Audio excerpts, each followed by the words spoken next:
Hello and welcome everyone. I am so very excited for today's conversation because I'm joined with Maz Schirmer, the founder of the Institute of Women International, and we're going to learn from Maz what inspired her through her frustrations that led to the Institute of Women International. So Maz, thank you so much for joining me today.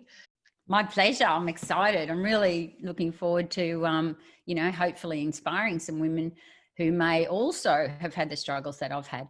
Absolutely. So can you take us back to before the Institute of Women became a thing? Can you put us back into that space where you were a woman in business, what you were experiencing in terms of the frustrations that led you to even consider a new direction? Yeah, I was in a company where I was their top leader. So I was training women and I would watch women come and go, right, in the entrepreneurial space. And I was responsible for training up to 10,000 women a year. I would be at the annual seminar and teaching and training and really wanting what was best for them. I had made it to number one, so I obviously was doing something right, which I will straight away say definitely is I was the one who did the most personal development. And I think that that was a big secret to that level of success I was having there. But what caused me the biggest frustration was why, no matter what I taught them, out of the best books, I mean, the absolute best books you can get, you know, the Zig Ziglars, the Napoleon Hill and, you know, Jack Canfield and T. Harvey Eker and all of these greats, Tony Robbins. Do you notice a theme already? They're all men, they're all males. Anyway, so I was teaching everything they say, which is goals set, you know, track your goals, always be tracking, you know, always be working towards that goal, put that goal here and focus on that goal. And, you know, be consistent every single week. You've got to do this many appointments. You've got to talk to this many people. And so that was what I was teaching. But secretly I was a fraud because I knew I wasn't doing all of that stuff. So when they would ask me to like, all right, come away from just teaching your own groups. Now I want you to stand on the stage at the Melbourne Convention Centre and you are going to teach all of these people. Your topic for this year is goal setting. You know, I was teaching in Prague. I taught out of, Vancouver, Singapore. They would use me to go and open up countries sometimes, you know, send me as one of the trainers. They'd pick the top people from each country and send them over there. But you still had to teach what they told you to teach. And although they were women, we were teaching these strategies that the heads of our international company for all the different countries were actually male, and they'd be right in our case. You know, you women would be so much more successful if you just did what you were meant to do. Why aren't you doing what you're meant to do? You're meant to be consistent. You're meant to go for that goal. Why are you not even excited about that goal? That's a goal. You should, you know, do the thing. Like, why aren't you doing the thing? Which led to women often feeling like a failure and leaving.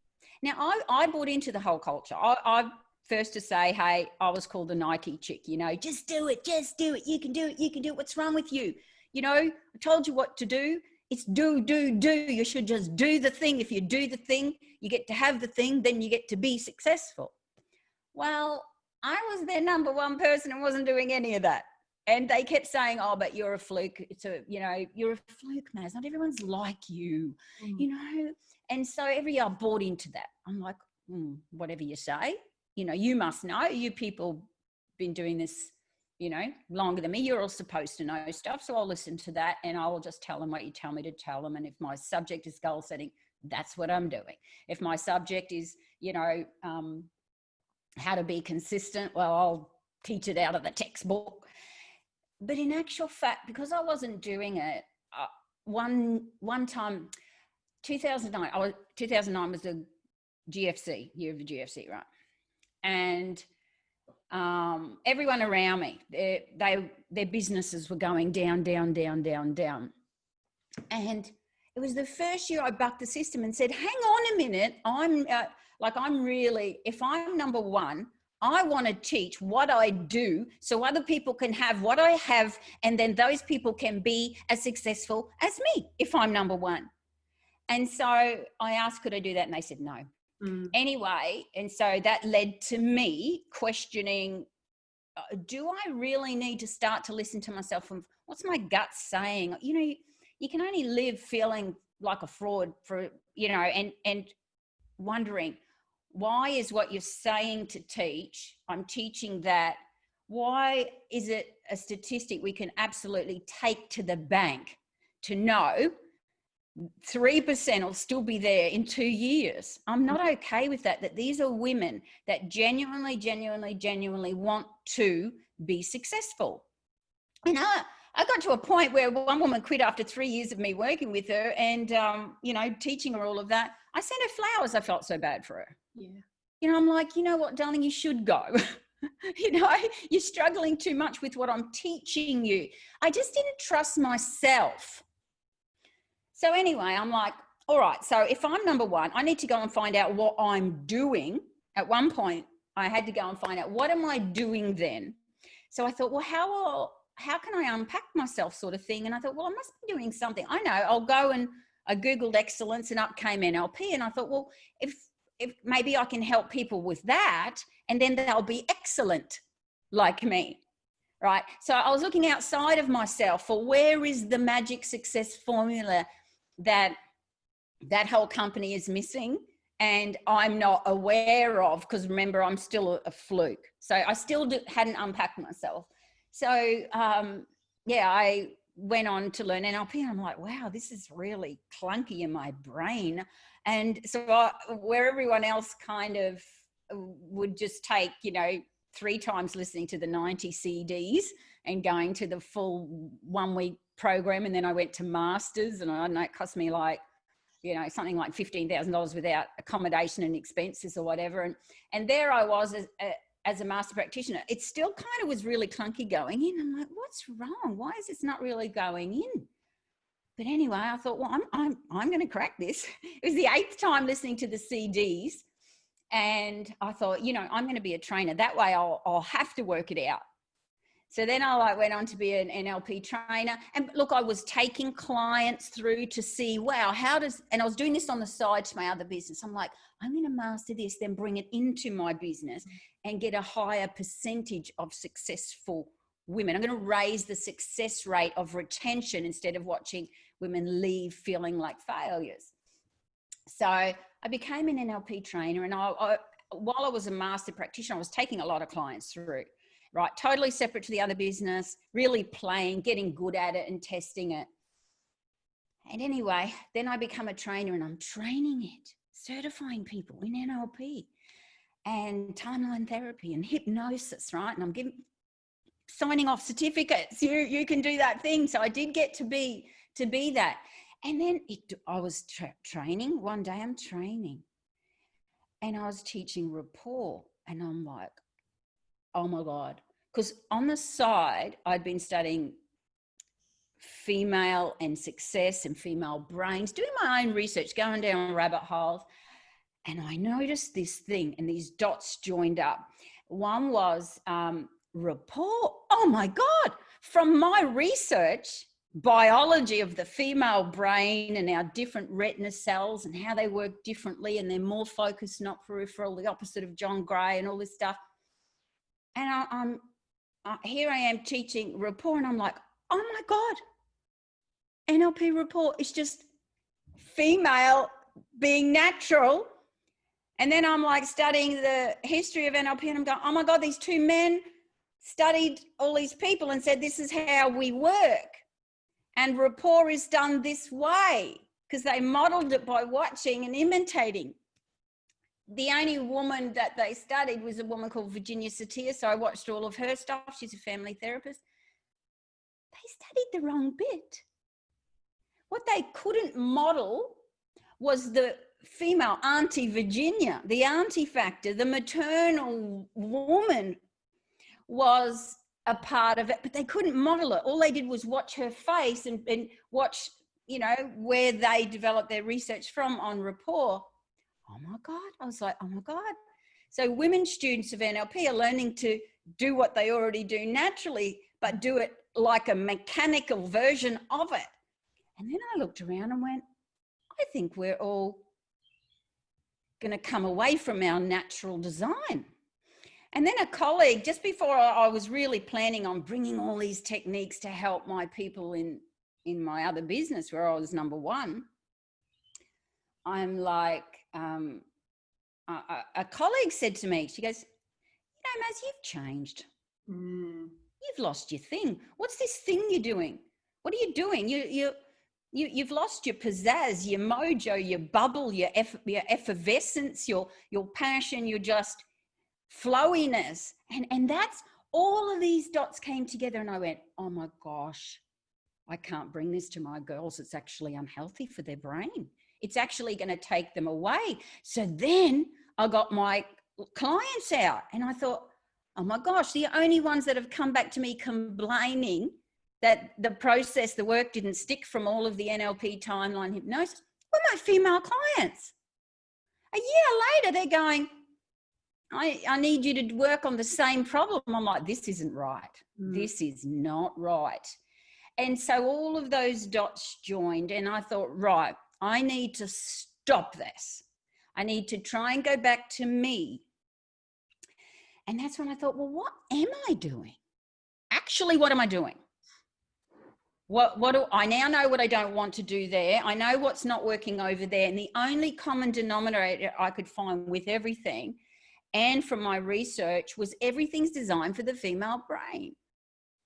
And I thought, okay, so obviously working for other people in the company, they're going to make me teach this stuff. It's not fitting with me. Now that I know the female brain and what I'm teaching is masculine that they're making me teach, I had this feeling come right through my body, and it was like a reality check.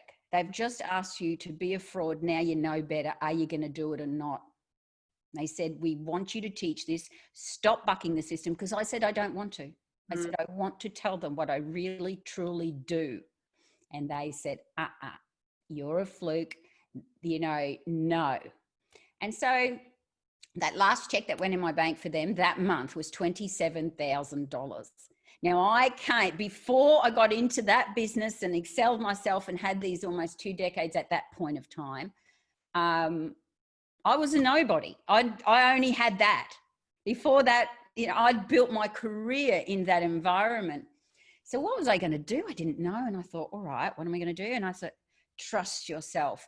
And what I had been doing was then joining the dots from all of my research. I discovered epigenetics, and I discovered, wow, are you saying there is hope? We're not our genes. Women are different. We've got hormones, so we can't be consistent. Psychology is not really working on women. And then I'm like, women are more predisposed to have PTSDs just because they're female, because there's sexual assaults and sexual traumas and birthing traumas throughout history. And then I looked at the history of women, linked it to epigenetics that says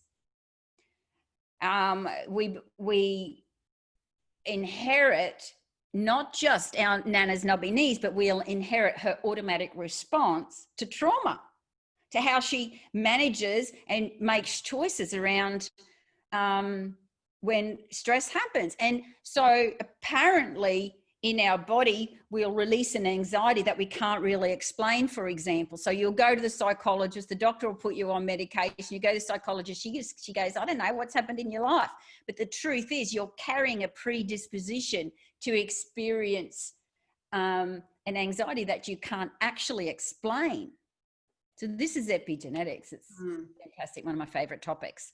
Anyway, it explained why I had my journey in my previous life. Suddenly everything made sense, And so I wanted to help women break their cycle in business. Like that, I was really passionate about that. With all of my research, I thought, surely I can create something. Now I know what everything's missing. So then I married up, hang on, the epigenetic engine room that knows where our bloodline's been is inside of us. And so then I, personal development, as much as I was right into it, I knew there's a conscious mind, there's an unconscious mind, there's blame, and then there's, responsibility, all of the cause and effect, all of these traditional teachings. And I'm like, hang on. So epigenetics says we don't have to know the cause, but then epigenetics, hang on a second, what does know where the problem would have started? And I'm like, the engine room of epigenetics is the uterus.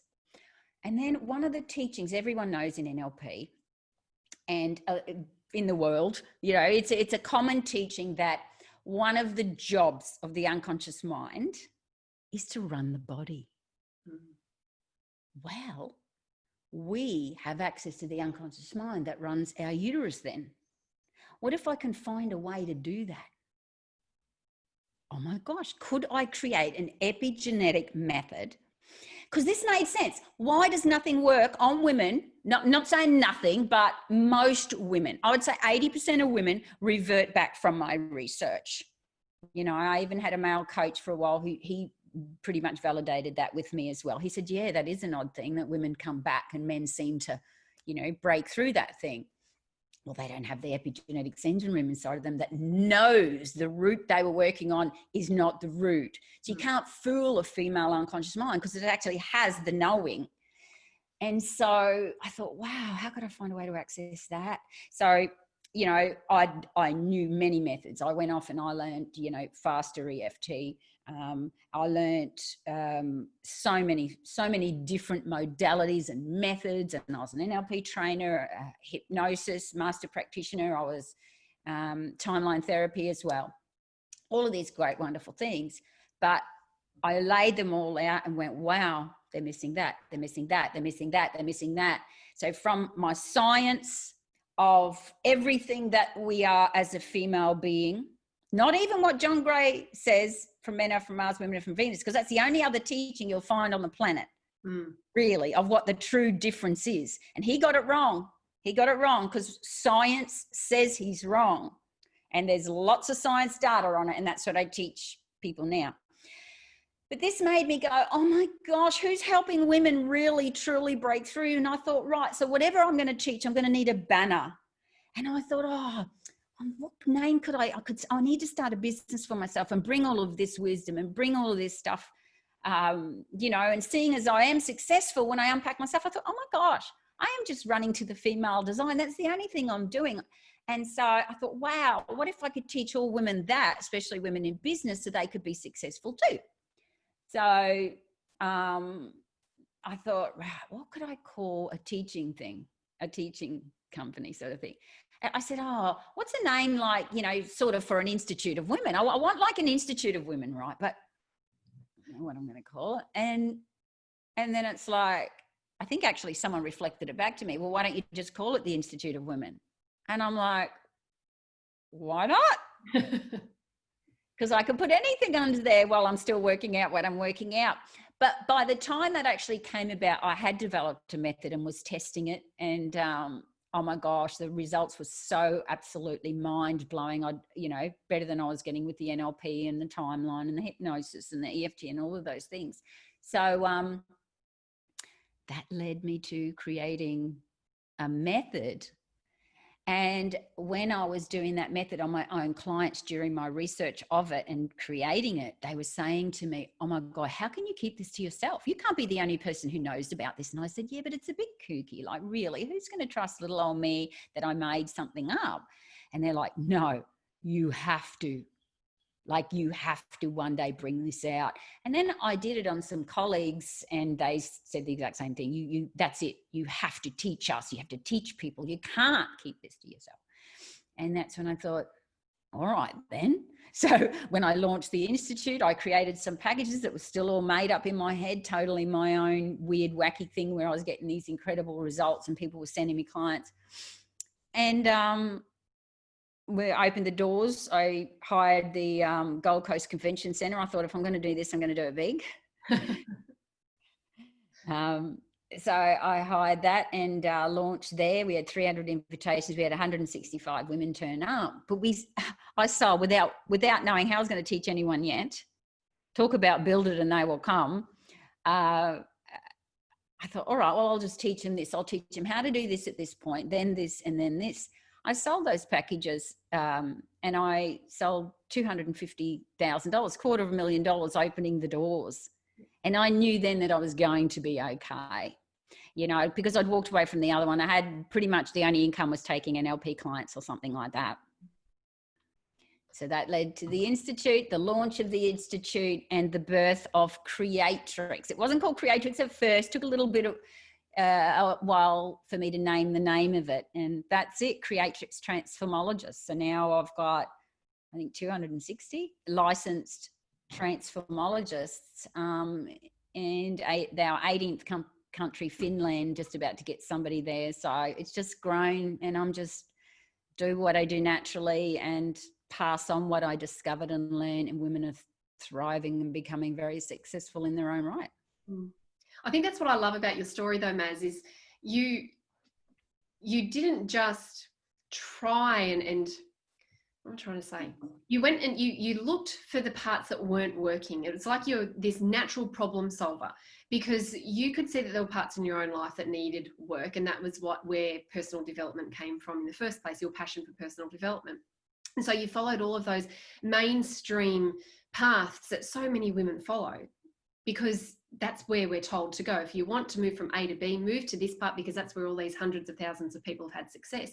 So you did that, but then you questioned it, and you didn't just take, you know, at surface level what you were being taught and what you were being shown. You actually like dug a little bit deeper and looked into what wasn't working so that you could find a solution that did work. And that's what we hear more often than anything, is this is the missing piece. So based on that, you know, there was a part in your career where you were quite comfortable, you know, financially you were comfortable, you were making it would have been a lot easier to just keep doing what I was doing. I was, you know, flying all around the world, and I was 5-star, you know, I was living a really good life. There's absolutely no doubt about it. And you were making a difference at that point as well.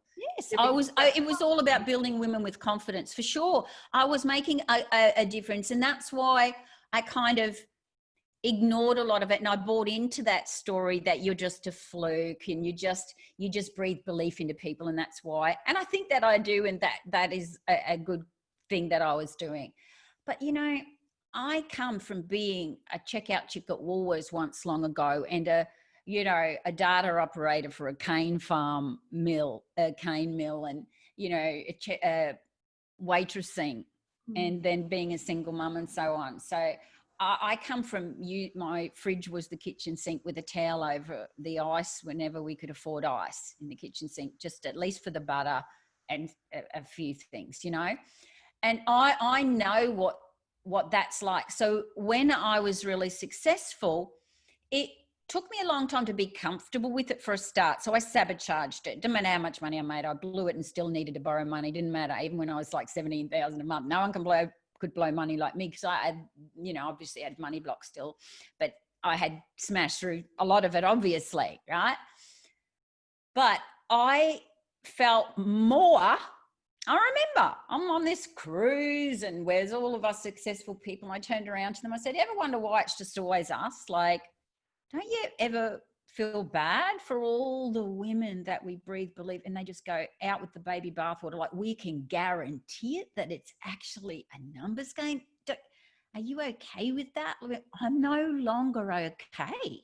Yeah. And they said, "Maz, have another Moe." And I thought, I'm just no longer okay. It was like I wasn't living my truth. I resonated more with the underdog, always have.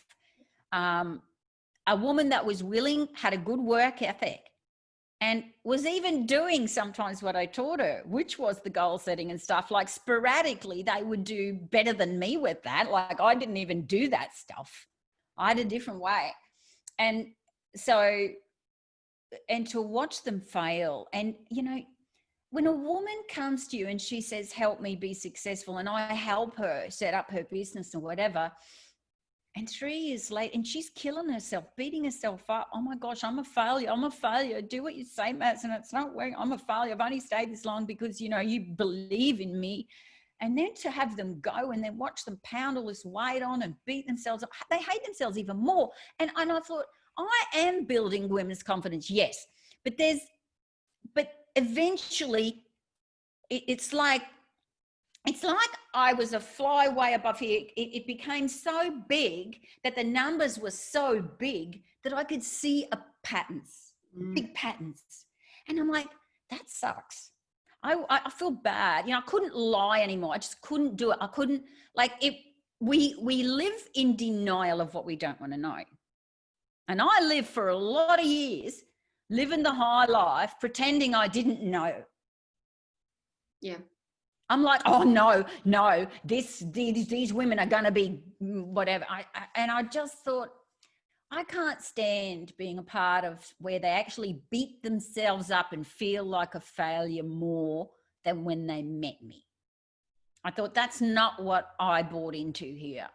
And so, yeah, once it was just time to move on when I wasn't in a system that was conducive to how I developed at that point, me being me. What I was really good at in that business was I could take something complex, see patterns, join dots, made a simple formula. And that's one of the reasons I was number one.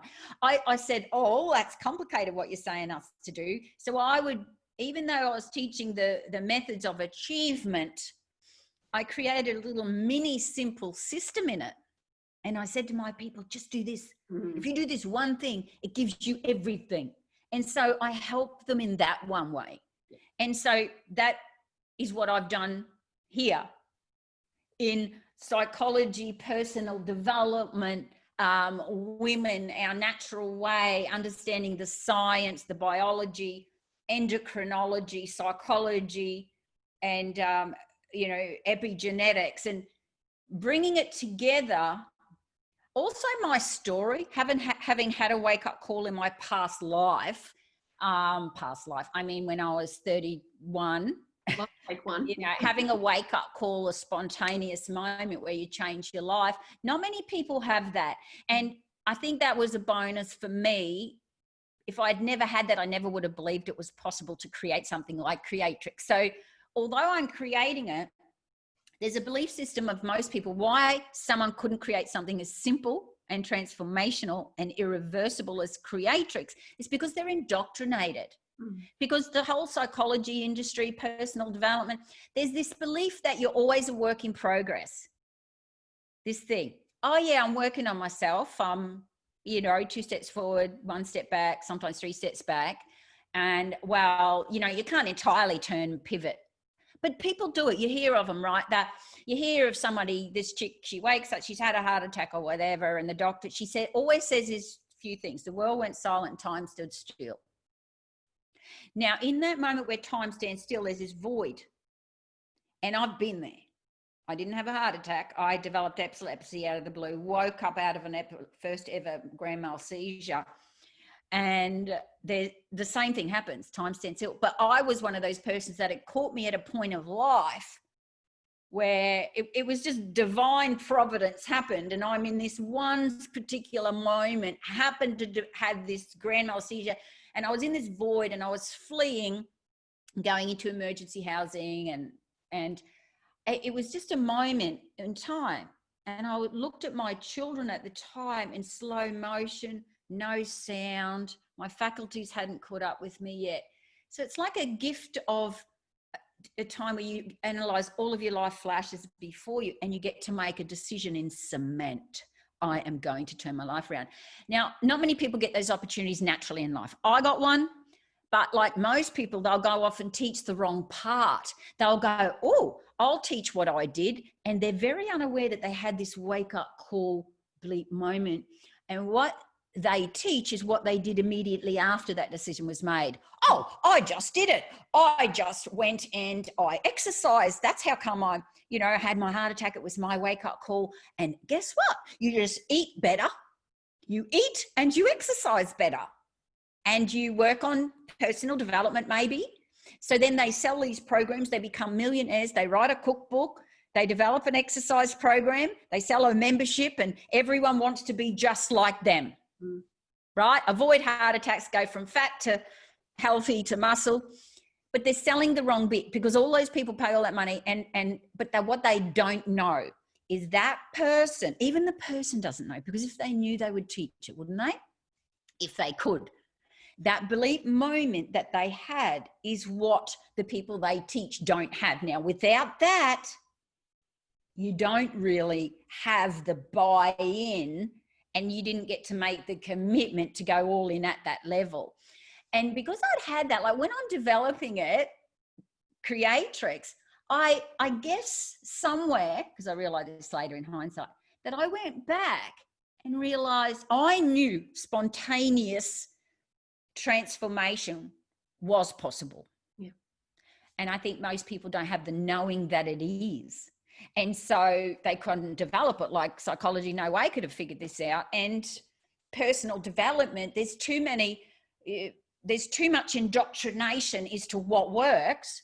So no way has anyone even worked out that epigenetically we are the engine room, therefore we would access. And if it's true that the unconscious mind runs the body, well, what runs the part that creates and knows the entire bloodline? No one's questioned or asked that question.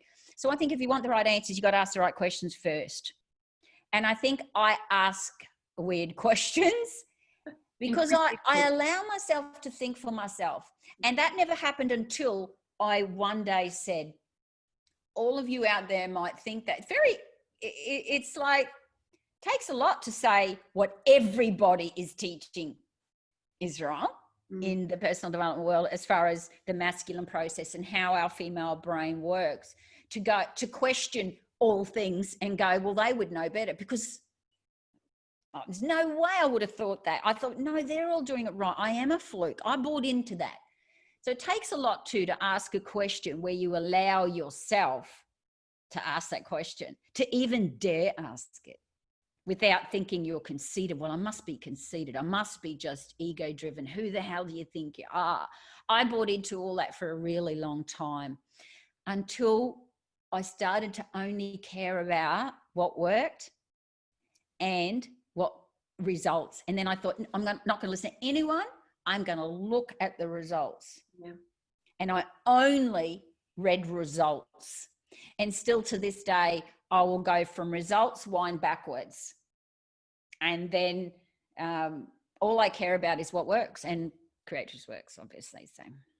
So you went from this space where you were successful, should have been enough, but it wasn't, because you were really attracted to, to working with the others, to giving success, and not just breeding success, but breeding, heart freedom for all of those other women that you were there trying to raise confidence in.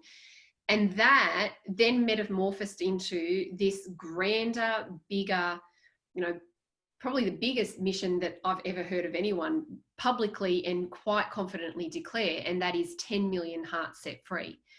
So can you talk to us about the transition that you went from this idea and this method that you were getting, undeniable outcomes from, to now let's open up an institute where I can teach other women how to do that, and then expanding on that institute to now we're going to blow it out, and it's not just going to be this little thing that a handful of people know. This is going to become a global movement, that spans and has the capabilities of being able to access any female that is born with a uterus so that they can be set free. Talk to us about what inspired you to take it that far. Because the other thing too, I better mention this, female to me is just born with a uterus. It's not got to do with gender. It's just got to do with, if you've got a uterus, then your entire brain, every organ, every cell of your body has a female code. It's coded female, right? And I would say we have, I used to say it's 1 in 5. I feel it's more like 1 in 8 to 10 women do really have learnt and adjusted themselves to be quite masculine in this world and be able to function with all of those other tools and not even notice the other things. So I better say that, because, some people just naturally fire on that and really function really well with that quite a masculine doer type approach, way of achieving. I would say how I've managed to do it is really, it's about this female flow, and, you got to get happy first. You got to get rid of your shit first to then go and be able to create everything else. And so what I want to do, I want to bring women home to themselves. I mean, above all else, I want women, because I've got 4 granddaughters out of my 9 grandchildren are girls. I've got 3 daughters, and they had such the same patterns and traumas. I mean, who has 4 generations of women with guns at their head? I mean, we are so predisposed to live our life as our forefathers and mothers. It's ridiculous, you know, and child sexual abuse, stuff that happened in my family. But that patterned thing. And I thought, what would be the biggest gift? What would be the thing? I want to give women, I want to free their hearts from the pains of history and suppression and oppression and repression and every other oppression. I think it's just not fair. Yeah. And, you know, if women have more, 8 times more likely to have PTSD than a male, just because she's born with a vagina, that's not fair. And no one is doing anything about it. Where's the new developments for women? You know that clamp thing? You know that, what do they call the duck clamp thing when they, you know, the thing they put up us when they're doing a test? Did you know that's never been further developed? It's, since then you can fly to the moon from the old horse and cart, but they've never taken the time to try and develop that thing. They do not look at women. Women testing in medicine and science is still, to this day, anyone can Google it, still female testing is done on boy mice, castrated at birth, then called a female in the test results. That's why I don't buy into all of this stuff of, you know, just, you know, you got to look at the research. Research is biased when it comes to females, you know. So I'm a part of many organizations globally that are looking to test on women and really promoting that females finally get tested. So what I'm trying to say is we're so behind, no one's doing it. What I want to do is heal so many hearts that they, as a healed heart, want to come and join my organ and take this tool, Creatrix, and they can go and help other hearts. I want to create a ripple effect across the globe of women standing in their authentic, original self that they were originally designed to be before they were suppressed by the masculine. I mean, come on, it's only 4 generations ago. Our grandmother couldn't even get off the horse and cart to walk in and vote. It was men's business. You stay out of it. And when we get home, you cook stew for all of us important people, us men. And marriage only 100 years ago was an actual contract to ensure the man's seed passed on. You know, we're in a false sense of empowerment. It's not, we're living a false sense of empowerment because we can do so many things now. So it's an underlying current. If we set women free, that's not anti-masculine, it's not anti-male, it's not reducing men's power, it's not suppression of men. It's the helping bring more love. You know, men don't know what they don't know. They think we're complicated, we think we're complicated. I want to bring what women really are and teach that understanding and say, you know what? We're not complicated, we're just misunderstood. No one's joined all the bloody dots. Let's learn about us, then we can teach the males. Then that big meme that gets around where the men's instruction book is this high and the women's one is like to the ceiling, you know, instruction manual, how women's brains work. I want to say no, we're just different. To compare them is wrong. Yeah. Because it makes it look like men are simple, women are crazy. Men are easy, women are hard. I want to say, no, everybody stop. Women are women and men are men. We all want the same thing, love, harmony, success. We can all achieve the same success. But if we're just basically an iPhone and a Samsung, an Android, and we got to stop running one size fits all, the male apps, which is all the solutions in the world, right? All made for the male, you know, if they're the Apple, if they're the, you know, the Apple, all the Apple apps, everything's made for Apple. Guess what? We're an Android. That's all we're trying to say here. So let's develop our own apps. And Creatrix is just a beautiful personal development app for women which is fits us, and it's like, phew, Yep. it's so easy. It's so simple. So my dream, 10 million hearts set free, to me is the ripple effect of what will be the legacy.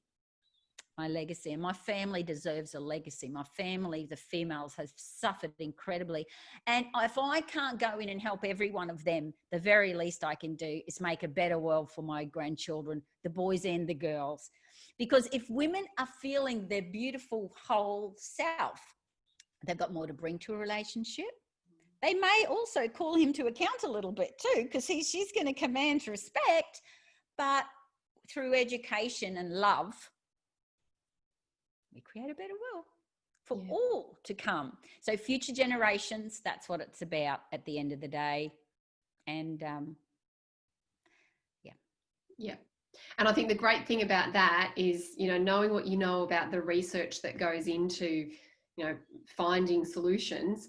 When there are 10 million hearts undeniably set free, then the research itself will no longer have the level of importance that it has, because the outcomes are going to speak for themselves, and the outcomes are going to speak through the way in which women are living their lives. Less about the doing and the force and the hustle, and more just about, you know, as you said, bucking the system and doing it in their own innate, natural, instinctive way that still provides results and still gets people where they want to be, just without all of that unnecessary drama. Yeah, so basically a woman will come in and she might have, you know, she might have an unexplained anxiety, or she might know what it's from, but the chances, it'll, by cleaning the bloodline with Creatrix totally out of all of the traumatic responses and so on, they now are free to be me, so to speak. They are free to be who they are without the conditioning, no matter where it started. Because some people will think, oh, but I don't know what my bloodline suffered. You don't have to know anything. And it works on anything from grief to sadness to anger to, you know, anxiety to all of usually the symptoms of a PTSD sort of thing, because we've suffered so much PTSD in our bloodline. To think you haven't would be pretty naive. And we're not talking 3 to 4 generations. We're talking 400, 500, 1,000 for all we know. So by cleaning the bloodline, resetting her, it's the most profound, mind-blowing experience.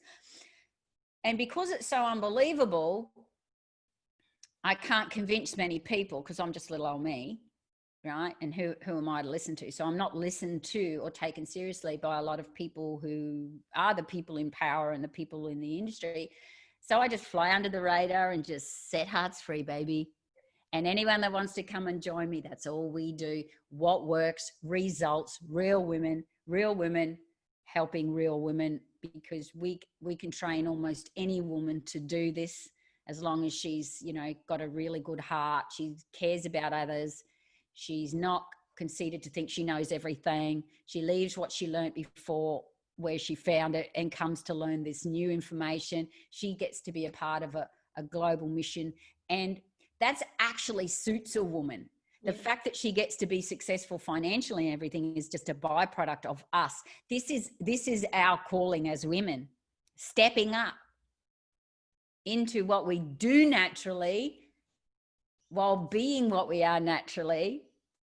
I mean, what's bigger success than that? If we're being fulfilled, rewarded, we get to watch this beautiful woman, we're living our truth, we're authentic, we've got the same tool, we're working on ourselves. Because that's one thing, a couple of things about the Institute, we've got some values. Win, win, win. Never work on somebody if it's not in the best interest of all that matters.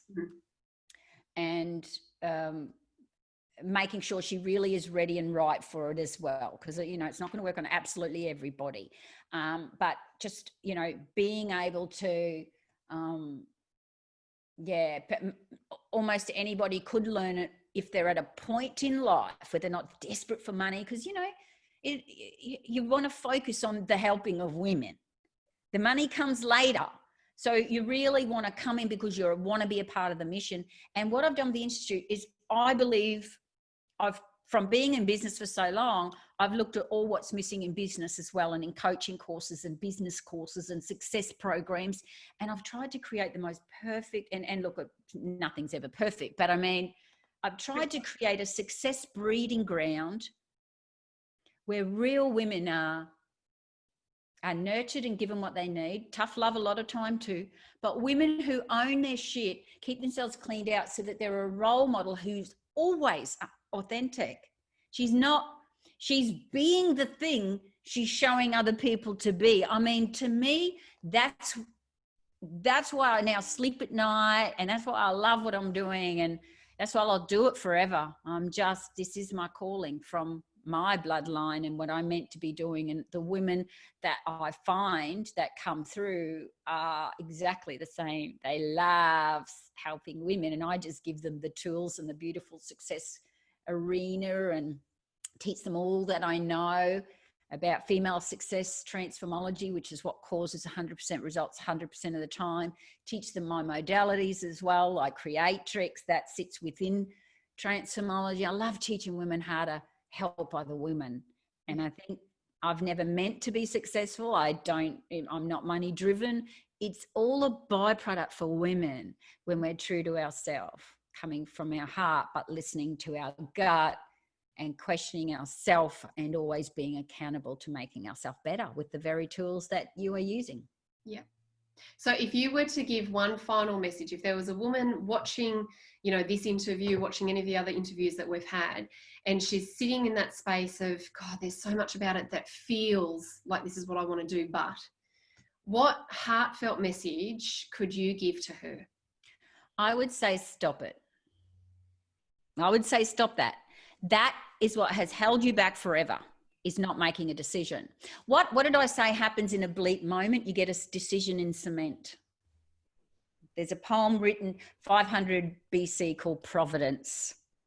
While you're walking, while you've got plan Bs and you're iffy, and the world will only conspire to help you when you decide things.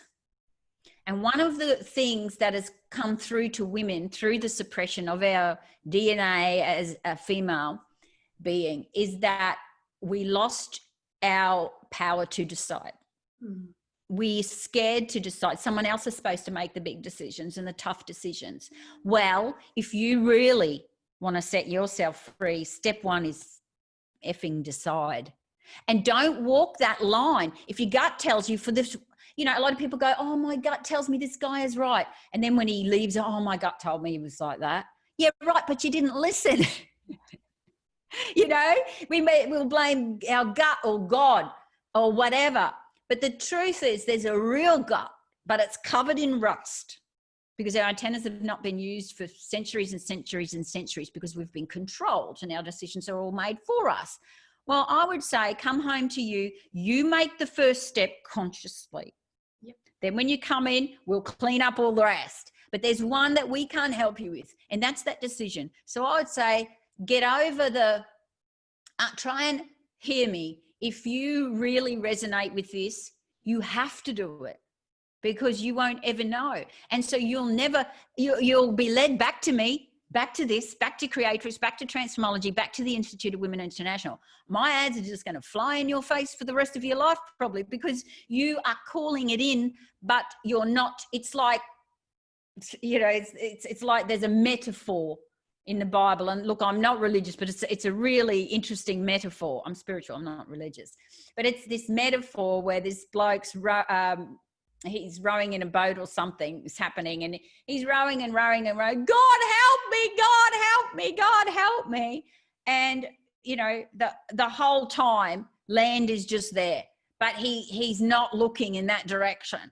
He's just like only doing what he's always done. He's not, God's given him that and put him there or whatever it is. It's some metaphor that basically says, well, why am I in your face now? What did you call in? And here I am. Is this another opportunity you're going to let fly by? What does Richard Branson say? One of his biggest memes is say yes and work it out later. Yeah. Just say yes to opportunities that seem to resonate because they are brought by you. It's called providence, around a lot longer than the law of attraction. You call it in, you get it. But no one makes you do it, and just watch out because this is the exact conditioning we're talking about that we set women free from. But we can lead you to water, but we can't make you drink it. We can make the water be the most healthy water you've ever had. your cells being all set free of all of that condition, where they finally just get to operate the way of their original design, and we've led you to the pond. Up to you to drink it. Here's a cup, here's the pond. What more can we do? But that's your call, and we're not going to make that choice for you, because it's up to you. If you don't make the choice, that's your problem. It's like, no one's controlling us. We have to make our own decisions. And if you've done many courses, that's another thing. A lot of people go, I've done many courses. How do I know this is any different? Any programs? Ours is a nurturing success breeding ground for women that you tell me, have you ever done a course where they taught you about the female brain fully, and they have female formulated personal development methods? No, I know, because there aren't any. There's spirituality, and there's female circles, and there's calling it in and asking, but then no one works in the epigenetic engine room of the uterus unconscious for giving you all that you need to know and setting your heart free that way. So just do it. There you go. Don't. Do it or don't. That's what I would say. Do it or don't. Only one way to know. But make a decision. But just make the decision. If it's don't, good. Go away and find what you're looking for. But if this was what you were looking for, and here it is, and you've been asking and looking for something that works, that doesn't reverse back, and where people can just finally move on and not have their pain anymore, here it is. Yeah. Well, thank you so much for your time today. I'm sure that it's given everyone a lot of inspiration. Your story and your passion is, I'm going to say it again, undeniable. It's the word of the interview. But I truly hope that it's given people the courage to make that decision, to, not just sit in that limbo land of maybe and what if and all of the rest of it. Because, like you say, we're going to keep coming up. This is innovation. And I don't know, obviously I'm asking, and it's coming to me because I've made the decisions, and, 18 countries. I mean, who am I to have this where they're finding me, to be called to go in a Hollywood movie because some women have emotional breakdowns and they needed me to go to, they found me on the planet because there's nothing out there for female breakthroughs. And they had the best coaches in the world working on their team. They're people in the movie. I mean, this is new, fresh, innovation, cutting edge. And I'm forever researching and further developing, and, and I don't just give you something and say, go and do it. We know female success needs support. If you get in trouble with a client, you need support. So everything's here. We give you that support. We give you practice. we've got all these different groups with different purposes, and you just come into the whole lot. You're with me year round, but you're still doing your own thing, but using my tools. So your missions and the business you've already got doesn't have to change much at all. This is a plug and play. You will help more women in a bigger way than you ever thought you could, ever, if you plug this into what you already, if you have a mission already of empowering women, setting hearts free in some way through any other service or product, this is your missing piece. If nothing else, it'll make you more successful at what you're doing. And this will elevate you in your own niche, in your own industry, to be the one that gets the best results for your female clients. You'll become renowned for it. You'll have those people will send you more people. If people have to choose, they'll go to the one who gets the most results, and that'll be you. So it takes you out of mediocre. It takes you out of being in the big fish pond in your industry, and it elevates you to top shelf because of result and outcome, because that's what it's about. That's all that matters at the end of the day. And you're the example of how good your stuff is. So you shouldn't have any issues, any blocks, and you should be flying forward and really successful. If not, maybe this is what you're looking for. Yeah. Fantastic. Thank you so much, Maz. You're welcome.